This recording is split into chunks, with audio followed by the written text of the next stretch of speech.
Je n'ai pas envie de vous attaquer personnellement. Je veux pas. Moi aussi, j'ai pas envie. Il faut dire la vérité aux Sénégalais. Mais pourquoi tu te fâches? Je ne me suis pas fâché. Je veux juste. Vous êtes en train de dire des contre-vérités parce que dans le débat, vous avez senti que vous n'allez pas continuer. On va retirer ce que vous avez dit. Je n'ai jamais été en prison. Je n'ai jamais été attaqué, épinglé. Vous avez tous suivi cette affaire-là. Je l'ai menée de bout en bout. Et moi, je suis blanc comme neige. Je n'ai pas demandé 500 millions. Et vous l'avez fait. Vous avez demandé 500 millions. On vous a donné une avance de 100 millions pour des terrains que j'ai tout le dossier avec moi. On ne va pas lancer des accusations personnelles. Non, attendez. Je viens de dire des choses très graves, et je lui demande, et publiquement, si vous ne voulez pas, vous aurez une sommation. J'attends la sommation. Dès demain, parce que ça vous dit est très grave. J'attends la sommation. Revenons sur notre sujet. Déglu-moi. Sur cette question-là, je lui dis, et devant tous les Sénégalais, qui racontent des histoires. Et si vous avez cet élément-là, on vous a bien entendu.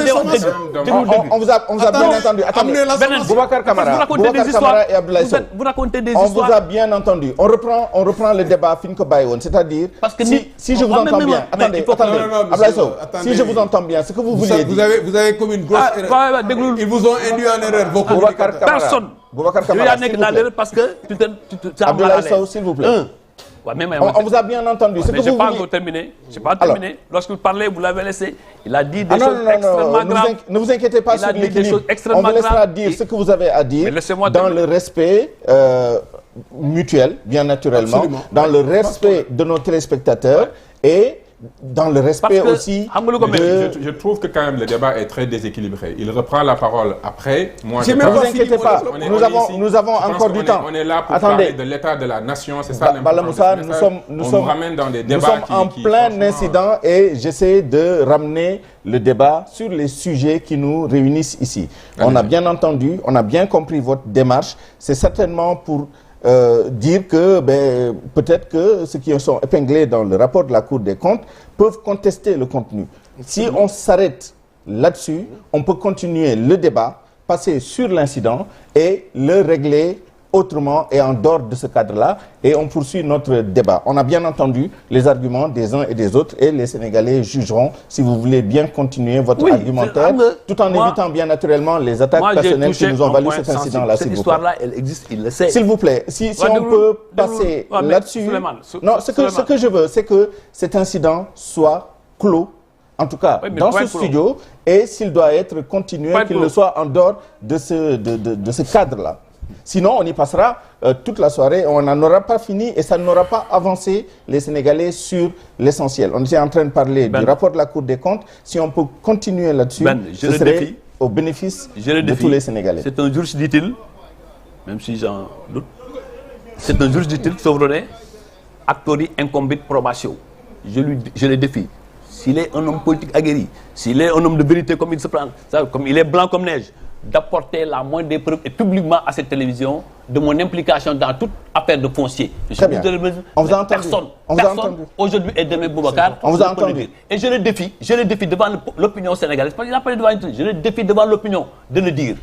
On vous a bien entendu et on a entendu Boubacar Camara aussi par rapport à vous. Je le défie, s'il vraiment il garde une petite once de dignité, il va dire aux Sénégalais, il va apporter les preuves. Sinon, il répondra devant la justice. Je pense que vous avez été suffisamment clair. Très bien. On peut passer sur le sujet. Il sait, et nous tous nous le savons. Ali lui a rappelé ça avec brio, que le président avait différentes voies pour choisir naka la ñuy saytoo inspection générale d'État, inspection générale des finances, ainsi de suite, ainsi de suite. Mais li mu dul wax te muy dëgg bu ñu defee fonds yi ba pare président moo décidé ne l'utilisation même le plus petit centime danañ ko justifier. C'est le président qui a décidé que ñu ko def les cours des comptes et c'est le gouvernement qui a rendu public le rapport. Même si le rapport ne dit pas ça. Le rapport dit que c'est en raison des montants engagés, du risque qu'il y avait et une forte demande, notamment des citoyens et des partenaires techniques et financiers. En aucun lieu dans le rapport ne dit que c'est le président qui a initié l'audit in fine. On ne le dit pas que ça n'existe pas. Non, mais je dis pas que ça n'existe pas. Je dis que ça n'apparaît pas, en tout cas, dans le rapport. C'est pas dit dans le rapport. Souleymane, Olof, mais non, Olof, s'il vous plaît.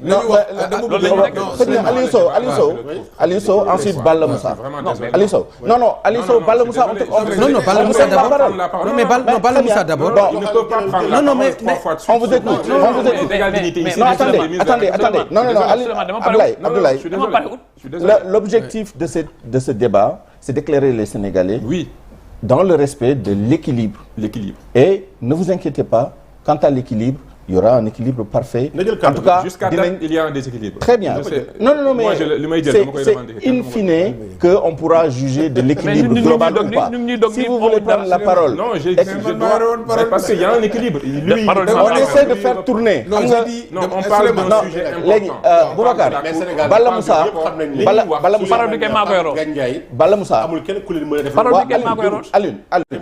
Balla Moussa, yow yaa yore kaddu bi léegi.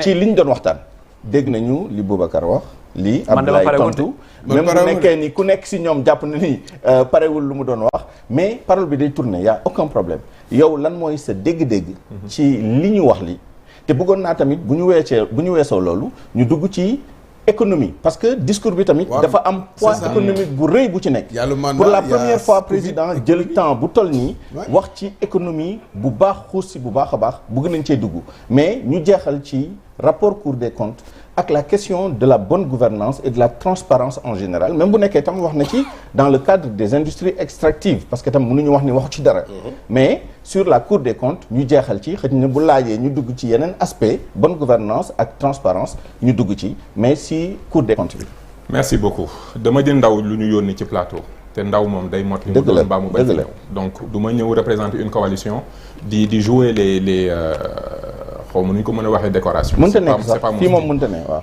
dañ doon wax ci élément yu am solo Cour des comptes ak critique bi ma def ne le président nous parle d'action il ne parle pas d'indicateur mu am lu mu ci reprendre et j'aimerais qu'on continue ce discours là cette discussion là parce que loolu moo intéressé Sénégalais yi les problèmes personnels des uns et des autres bu ñu ko bëggee régler les tribunaux sont là. Tout à fait. Ce que je veux dire c'est que fonds Covid bi effectivement il a raison je me rappelle 33 propositions yi mu defoon les 1000 milliards ci loolu la jógee. ñun waa PASTEF nous avons fait malgré ñëpp xam nañ ne nous sommes les opposants les plus radicaux dañu dem ci palais toog ak le président waxtaan ak moom ci gestion boobu bi ñu génnee alerte bi ñu defoon mooy attention xaalis bi na dem fi mu war a dem mais dafa am ñaari décision xam nga gestion des deniers publics il y a le système d'octroi mooy ni ñu war a joxee xaalis bi mooy marché public ci marché public yow code bi dafa prévoir woon dans des situations yu graves am na nuñ mën a jaar donc soxla wuñ woon décision yi président jël ci yolomal gaawaayu xaalis bi génn soxla wuñ ko woon te loolu experts yëpp ci d'accord code bi daf ko réglé woon mais xaalis bu génnee ba noppi dafa am ay règles comptabilité yu nga xamante ne nii règle de base de comptabilité mooy xanaa nag booy dépenser di nga am pièce ça c'est la base un comptable travaille sur la base de pièces mënoo dindi loolu léegi dindi le fait que maintenant les comptables dépensés mais bon pièces yi on verra après loolu lan lay gaawal ci xaalis bi mais gaawalul dara ci xaalis bi et c'est ça l'organisation en règle du vol des deniers publics. non mais loolu moo permettre nit mu jël xaalis jëlee ko ci système. Cour des comptes si boppam dafa ne sax malgré mesures yooyu. am na ci échantillon marché yi ñu xool yi. ay retard. de l'ordre de 100 à 130 dépassé loolu sax non seulement dañu dindi les deux braguettes mooy marché public bi ba xaalis bi di génn ak comptabilité bii nga xam ne mooy gérer après les pièces dañu dindi fii dindi fële mooy ndand fay la du neex waay def nit ñi di jël xaalis di ko déposer sur des comptes commerciaux jël seen carte di dem di retirer et on parle de l'argent public léegi yow retrait compte bancaire boo ko def retrait bancaire boo ko defee document ça ne peut pas survivre de pièces mais saa waay xoolal jëlal note rek après nga tontu bu ñu bëggee wax ji non na wax ji rapport bi li mu wax mooy retrait ci banque retrait ci banque dafa leer donc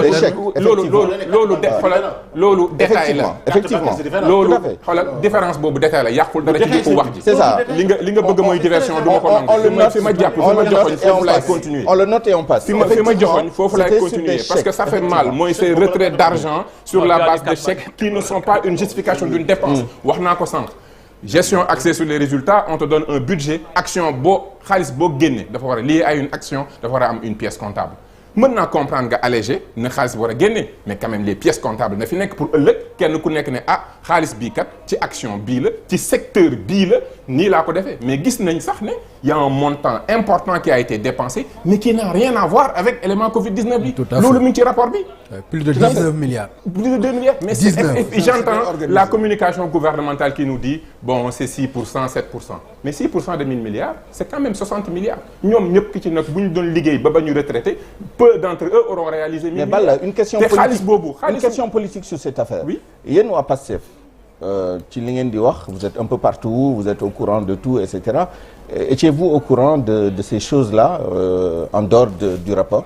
xam nga xam ndax yëgoon ngeen ko la xam li xew xam sa waaye ko gën ñun dañoo bi Ousmane Sonko demee toog ak le président génn retrouver segment boobu daf leen wax ne attention lii c'est pas le moment de faire du détournement da ko wax clairement dafa alerter jour boobu devant palais la alerter mais c'est évident aussi quand tu allèges lim la laaj ak li ngay wax bokk ndax amoon ngeen ci écho yéen comme yéen lu ne da ngeen koy gëstu ba di wax ni président li muy def ak li muy dugg xam ngeen ko est-ce que yëgoon ngeen dara ci lii nga xam ni avant rapport bi di ko génn ndax tontu bi ma waxoon rek laay baamtu xam li xew xam sa waaye ko gën parce que xam nga ne lii xew xam aussi ni réew di fonctionner quand tu enlèves les marchés publics tu enlèves les pièces de comptabilité ba noppi nga xam ne ñii bi ñu fi toogee ba léegi kenn musul rendre compte ci lenn quand on nous dit oui bon on les a épinglés mais que ñu épinglé na dem wuyu mais ñan lañ fi épinglé te wuyu wuñu ba léegi am na ñoo xam ne ils se permettent de virer des magistrats gis nañ ko fi. tout à fait donc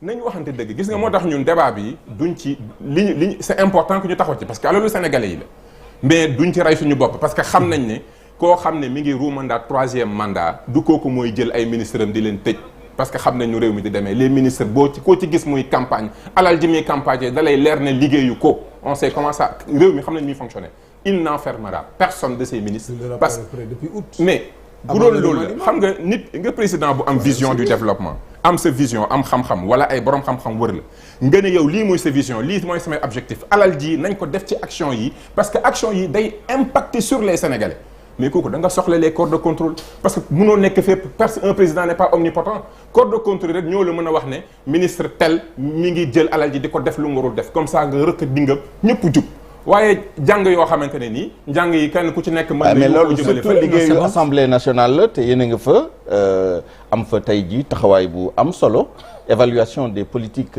publiques loolu taxawaay surtout assemblée nationale c'est vrai. Est-ce que yéen opposition bi yéen a ngi taxaw bi ngeen war a taxaw ci saytu surtout ci li ngay wax nii qui me paraît pertinent moom mooy que nii gestion axée sur les résultats du rek les objectifs quantitatifs da ngay dem au-delà lan la am njeexital mais aussi dans le contexte du discours du président de la République est-ce que mën nañ xaar ci moom